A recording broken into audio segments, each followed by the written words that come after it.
One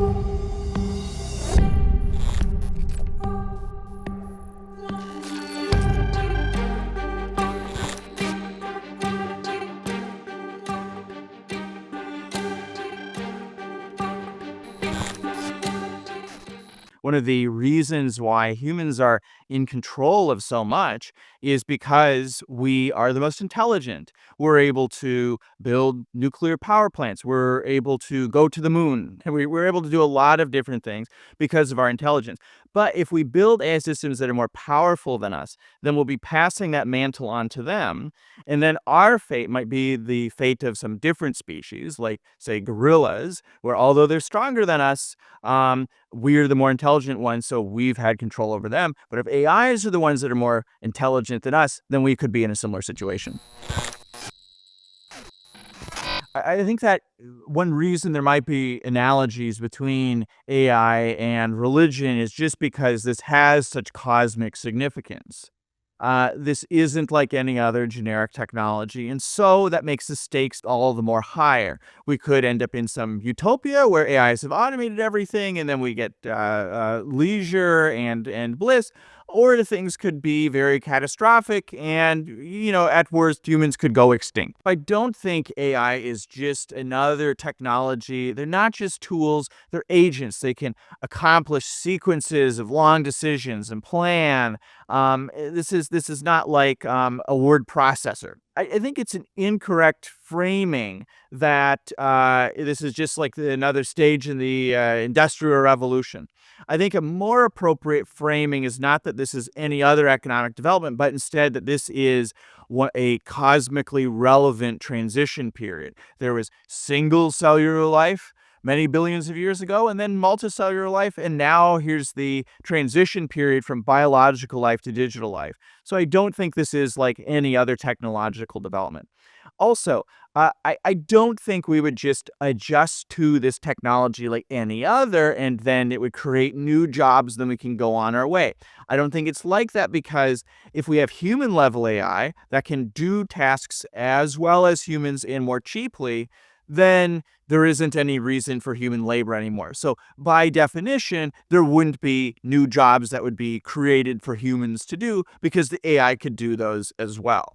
So I think that's what makes this fairly distinct compared to other types of technologies. Other technologies might automate some aspect of society, but it will create many others. But human level AI and artificial general intelligence is so general that it would include these new economic roles that could emerge. So there would be nothing left for humans to end up doing. It seems the definition of artificial general intelligence has shifted across time. It used to just mean not narrow AI. So an example of narrow AI would be an AI that can play chess, or an AI that can identify whether a movie review is, a mean movie review or a positive movie review. That would be an example of a narrow AI system. However, now we have AI systems that can do all of those things. It can play chess, it can write emails, it can write poetry, it can do calculus, etc. So now we actually have something that's kind of general and is an artificial intelligence system, but people don't want to call that AGI. So I think the definition has somewhat slipped or drifted into being something like human level AI, or at the expert level in every single domain. And I think that's definitely not something we have today. The AI systems have a lot of knowledge. They know about a lot of different topics, but they don't have a lot of the know-how. And that's why people are not willing to call this artificial general intelligence currently. But we might achieve artificial general intelligence this decade. Although the public, by and large, is quite concerned about these developments in AI, a lot of the people developing them, especially the people building them, are mostly interested in increasing their company's valuation. So OpenAI was originally founded to try and create safe and beneficial AI, and I think that organization takes safety very seriously. But nonetheless, they shifted from being a nonprofit to a capped for-profit so as to raise more capital, and now they're productionizing AI and trying to develop the most powerful AI systems as quickly as possible. Some people inside of OpenAI thought that they weren't concerned about safety enough, so they left and created an organization called Anthropic. And what happened is they prioritized safety initially, but then they ended up year later recognizing that to be competitive, they're going to have to start racing ahead, just like all the other organizations. And so they ended up prioritizing the productionization of AIs and scaling them and making them as intelligent as quickly as possible. So there's this repeated pattern of people caring about safety, but they ultimately end up pursuing making AIs as competitive as possible and trying to build AIs that can automate jobs very quickly.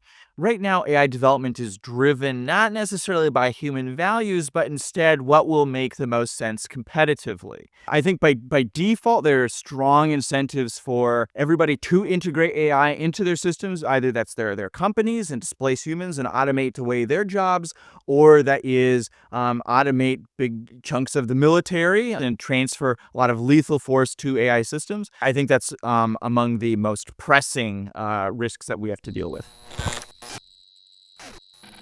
I think it's important to try to address all of the risks from AI because they're so interconnected. I think there's a risk of malicious actors where people are using AIs for destructive purposes. They could really just upend society if they do something like create a bioweapon or if they hack. And attack our critical infrastructure. This could create a lot of global turbulence or lead to a large scale loss of life. An additional risk source would be the racing dynamics of the AI developers, where they're prioritizing the profit of AI systems, making them more intelligent as quickly as possible, and prioritizing that over their safety. A third risk source would be generic organizational safety, where we see that nuclear power plants can melt down, rocket ships can explode, scientists don't always get everything right, and there could also be accidents with late stage AI systems that could also spell a catastrophe too. Finally, there's the risks from rogue AIs. If we created AI systems that are smarter than us, then they could do things like extort us with bioweapons. That if you try and shut us down, we will release bioweapons. That would affect humans, but not necessarily destroy AI systems. They could do other things like they could hack to steal cryptocurrency. They could try and sow political discontent by manipulating online interactions and pretending to be humans in these interactions to convince and sway politics. So rogue AIs would be very dangerous. I don't think it's more likely than not that we by default lose control of them, but if we do, then we're in a very difficult situation. We're having an adversary like nothing we've ever had before. There's been a lot of ways to harm civilization that we haven't had to worry about because the barriers to entry were so high. You'd need expertise in hacking or a PhD in virology to pull it off. But if that intelligence is given to everyone, then we're suddenly at substantially more risk. We have lots of people who are willing to cause substantial harm to society. We have things like school shooters and other mass killers, people who want to just take down society. Those would be very risky people who could potentially bend AI systems to cause a large scale loss of life and create something like the next pandemic. But this time it'd be 100 times as worse potentially. There are other types of malicious use, like using AIs for personalized persuasion. You could imagine chatbots that know your weak points and can customize themselves specifically for you and argue with you at length and try and convince you of a viewpoint. So this could be potentially very dangerous in future elections where the public is being influenced by, at large, by a lot of AIs that they think are actually humans on the other end, trying to convince them of some specific view and vote in some particular way. You could imagine people, this facilitating echo chambers, people living in their own ideological enclaves, and I think that would also pose some societal scale risks. And then finally, another risk is not random rogue actors misusing AIs, but instead powerful groups misusing AIs, such as corporations or governments. They could potentially use AIs to create a surveillance state where it's processing all the information about you, knows exactly where you are. It could be used by some governments to squash dissent and sort of entrench their own power and keep everyday people under extreme control. This wasn't feasible historically because there's too much information to process and you would need people to manually do it. But if AIs can automate that process, then you have entrenched totalitarian regimes or unshakable totalitarian regimes, unfortunately. Finding a solution will require striking an appropriate balance where multiple different stakeholders are influencing how the AIs are being developed and how it's being distributed across society. And if there are restrictions, trying to keep those restrictions minimal. So, an example restriction for malicious use would be just don't have advanced virology knowledge inside of the AI systems that everybody has access to. This wouldn't really impose a burden on most people's usage of the technology. And then you could have a special model for people who want to do research in virology. There could be a specific model for them. And so that would be a fairly minimal restriction that would really bypass many of these potential malicious use concerns. The best solution to this isn't having a random aristocracy where an AI company is determining everything that happens in AI. And I don't think a good solution is everybody gets the ability to create bioweapons. Everybody's able to hack. Everybody is able to ask an AI how to build nuclear weapons, et cetera, et cetera. So I think it needs to be somewhere in between. I think that looks like something more like a democratic institution with multiple different stakeholders influencing the decisions and how AI is developed and distributed across society. If we create an AI system and we instruct it to accomplish a goal for us, it creates a lot of sub goals that we don't particularly anticipate. If I request that a robot go fetch me a coffee, then there's a sub goal that's created, which is that it must preserve itself.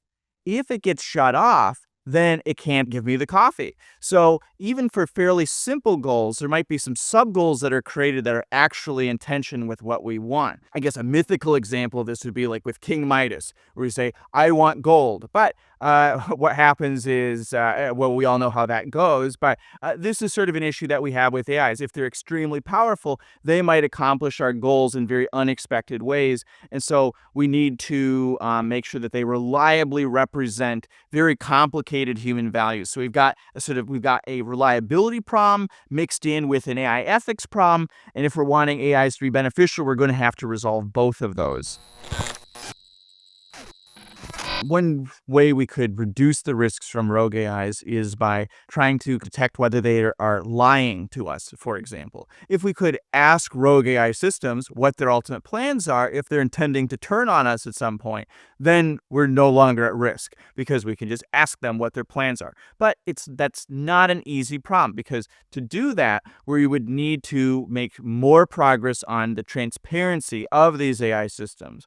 Right now, these AI systems are comprised of lots and lots of long numbers and there are several billion, sometimes trillions of them connected in very complicated ways. The designers of these AI systems did not arrange them in that way. All we did was create some process that gave rise to these sorts of numbers. We're not really hand designing what these AI systems are like. We're more like growing them is maybe a more appropriate analogy. To make sure that AIs would not have intentions or goals separate from our own, we would need to make substantial progress in making sure that these aren't black boxes, but that we can see transparently inside of them and understand their inner workings. But that's a problem that the field has been grappling with for a very long time. So it's not clear that will be solved in time, but more technical research will be needed for reducing these risks from rogue AIs. In the short term, this is not as much of a concern of mine, but an ounce of prevention is a pound of cure, and it might take decades to solve, so it's important to start now. AI sentience is relevant for AI risk because what might happen is if AIs become sentient, then people might try to give them things like rights. Then we can't control them anymore because they have rights and protections against us turning them off randomly. We can't just flip that off switch because that might be tantamount to murder.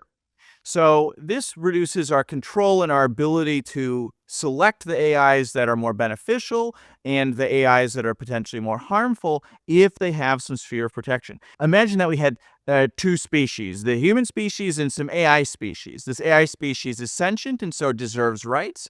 This AI species might get smarter, 30% a year. It could create adult children in a matter of copy and pasting, a few seconds. And if it only costs, a few $1,000s to make such an AI system, then I think I know which would end up taking over the larger ecosystem. People take 20 years to get to get a human adult that is capable at making money. So the growth rate of AIs with rights would be substantially higher than with humans, and so I think that would be a path toward them taking over the ecosystem and acting like an invasive species relative to humans. In the long run, across many decades, it seems more likely than not that we would have AIs that would be sentient, which creates substantial moral issues. How much should we be valuing their well-being? Are we like slave owners with respect to AIs? These are very complicated moral questions that we'll all have to grapple with if they become sentient. One large source of disagreement is how quickly will these AI technologies become human level or super intelligent? So a lot of the AI developers like OpenAI, many of their leaders think that it could easily be during this decade. Elon Musk thinks that it'd be within 5 to 6 years we would have a super intelligence that would be vastly more intelligent than any person on Earth. He thinks maybe there's a 20 to 30% chance of doom or apocalypse from AI in the next few decades. So he's taking it very seriously, and he's trying to create a company that is focused on making AIs be truth-seeking. That could make them beneficial to humanity. He's also mentioned other things like maximize human freedom of action or human autonomy, as well as maximize human civilizational happiness over time. So I think this shows that he's having a more pluralistic approach to the values that we're putting into AI systems, not just trying to have them do one thing or accomplish one goal, but pursue a variety of different goals, such as truth or autonomy or human happiness. We all are on the same boat with respect to existential risk. We are all we are all part of the human species, and we wouldn't want to have AIs end up overtaking us. I don't think the winner of this race would be any specific corporation or the U.S. or China, but instead AIs themselves end up getting most of the decision making, potentially all the decision making in society. So. I think if we can coordinate, this might look like a shared international institution, a global project where we're developing AI together with multiple different countries, and then we can proceed forward at a pace where we understand the risks and are able to manage them appropriately instead of barreling ahead trying to race to a super intelligence in a few years. In the shorter term, we could potentially have companies have more of an incentive for controlling the risks they're imposing on society by things like having liability laws where they get fined if people use their AIs to cause a lot of damage.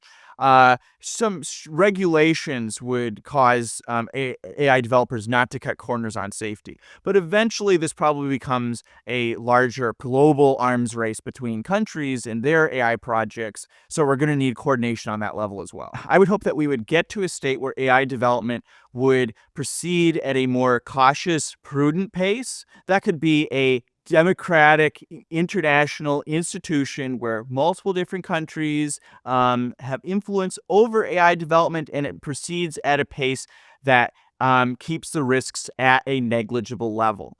So then we could develop AI and we could reap the economic benefits from it, and we wouldn't be racing ahead, cutting corners on safety or getting in arms races with each other. I think that's the sort of path I would want to go down. And if we could get to that, then we could decide what to do with the AI technologies when we're there. But if we don't get to that state, then we'll basically be pushed along by competitive pressures, what makes most sense in the market, what makes the military the most competitive. And I think in those situations, we very quickly lose control.